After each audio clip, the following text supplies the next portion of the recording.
Welcome viewers.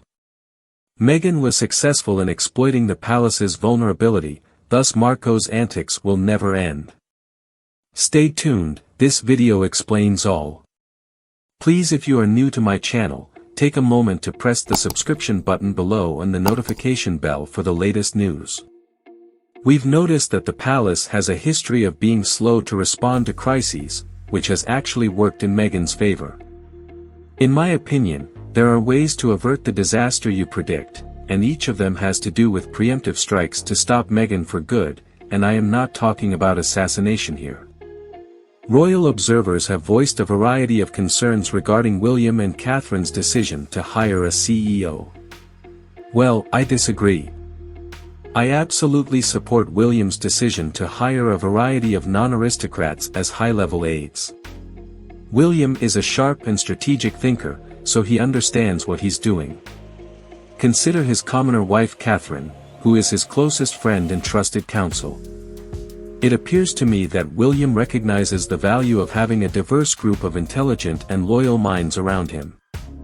One major quality that a CEO would bring to the palace is crisis management, as all successful organizations demonstrate the ability to perceive a crisis coming and take steps to halt it from emerging, deflect its impact, and, if necessary, counter it. Right now, I suppose there are far too many aristocratic males in gray suits, all from similar socio-economic backgrounds, striving to best serve their particular royal and the institution as a whole. Going back over 1,000 years, their history is essentially the same quiet chats and whispers in corridors and drawing rooms over months and even years about problems that simply will not go away. Oh, and make no mistake, the continued destruction and onslaught by a thief from the United States with multiple antisocial and sociopathic personality problems is a disaster for the institution. The institution has not been in such jeopardy since the Duke of Windsor was photographed with Hitler. Everyone knows Meghan is going to lie. The question then becomes, why will millions of people read her book full of lies? The answer appears to be pretty clear. There are entities both foreign and domestic, both individuals and groups both secretive and well-known, who want to harm the institution of the monarchy and the government of the United Kingdom. Some are asking if King Charles III is capable of handling a situation like this and if he will be able to fix the matter. Many others believe that he is not, and Meghan is fully aware of his flaws. I believe she identified his flaws during the wedding planning process when she told the heir to the throne and her future father-in-law that he could only walk her halfway down the aisle and she would walk the rest by herself, and he accepted. She realized she had a lot of power over him. That was the power play in which she realized she could have her way. I know some feminists said bravo Meghan, but I felt sick to my stomach and outraged. He should have said no, because future king I cannot be seen doing anything half-heartedly. Surely a friend or family member, perhaps even your mother, could do the honor of escorting you down the aisle. Meghan, on the other hand, is terrified of two members of the royal family. Catherine and William are a couple. I'm sure she gets frightened around the Princess Royal and the Duke of Edinburgh. Despite the fact that one is fairly elderly and the other is not a royal nor in the line of succession, I believe it is William and Catherine that scare her the most. William and Catherine are unquestionably capable of dealing with any future problem. I believe William and Catherine are both quick thinkers and responders. The false charge of poor Lady Susan Hussey is one example of a problem that was not handled appropriately.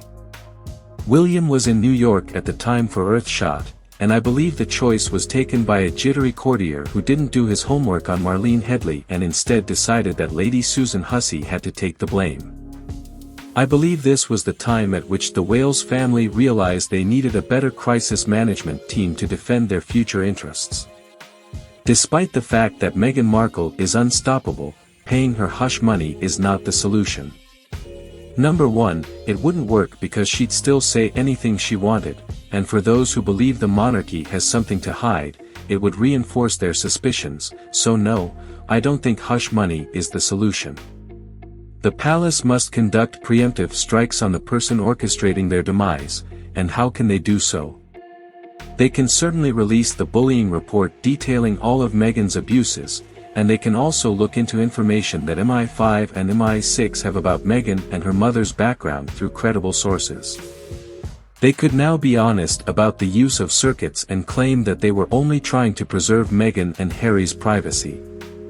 They might make a point of reaffirming the validity of the first, whatever many persons are in the line of succession.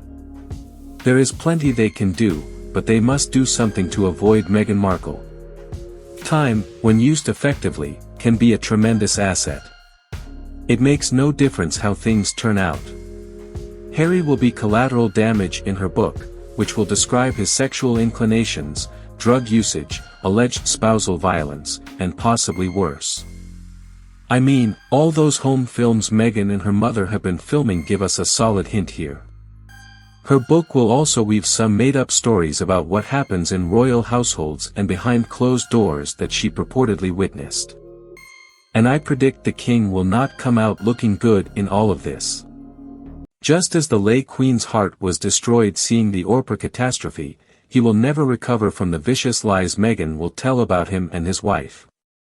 So, once again, and I do not believe for a second that hush money is the solution here, I hope that those in the know and those in positions of responsibility can devise and implement a strategy to stop Meghan Markle. Everyone would be glad for that, I believe. And you, what do you think about Harry and Meghan? Please let me know below in the comments section. And don't forget to like, share and subscribe to our channel to get more videos in the future. Thank you so much for tuning in, and I'll be back to see you in the next videos.